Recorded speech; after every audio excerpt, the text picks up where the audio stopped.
vestments I wear are very traditional, and they are based very much on the sort of garments that would have been worn at the time of the early church, and the churches continue. Some of them are more elaborate than others. These are rather a nice set that I was given. We have a vestment that we put on, a foundation vestment, I suppose, a stikarion, which is the one that is very common to the different orders of the church. So all priests, bishops and deacons would wear one of this sort, slightly different shape maybe. The next one on top would be this one. This is called an epigonation, which literally means upon the knee. That's what the word means. And it's a diamond shape. It's supposed to represent a broadsword. So it's the sword of faith that is used to cut the division between the spirit and the body. That's its idea. And it was given as a sign of particular aspect of ministry within the church. So today a certain rank of priest would wear one.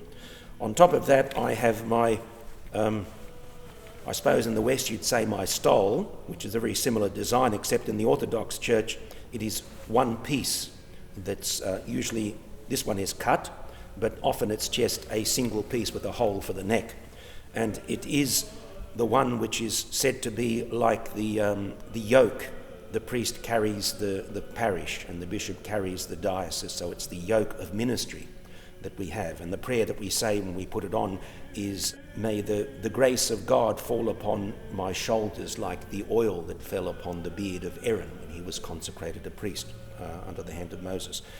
I wear a top garment, a phalonion, which is the one that the priest would wear. Only a priest wears one like this. The bishop has a different garment. The deacon has a different style as well. And that is the priestly garment that would have been very similar to what was worn by the Roman senators at the time of the early church. So it's a sign of a position of particular importance, a position within the society and therefore within the church. The cross I wear is again a particular rank within the church. Not all priests wear crosses in the Greek tradition, but in the Russian tradition all priests wear a cross, but the cross is of different elaborate nature as you go through the ranks, but only a certain level of priests wear a cross in our church. I have a hat on my head which is often colloquially referred to as a stovepipe hat because it looks like the chimney of an old wooden stove. It has a rim around it.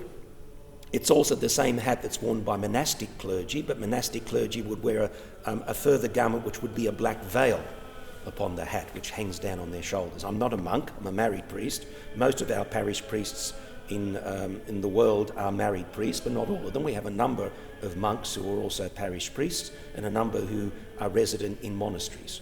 So there's my garments. That's all I have, and that's all I could ever wear with the Greek tradition. If I was in the Russian tradition, I could get a few more bits and pieces to add to it. And again, of course, as I said, the deacon and the bishop have different garments.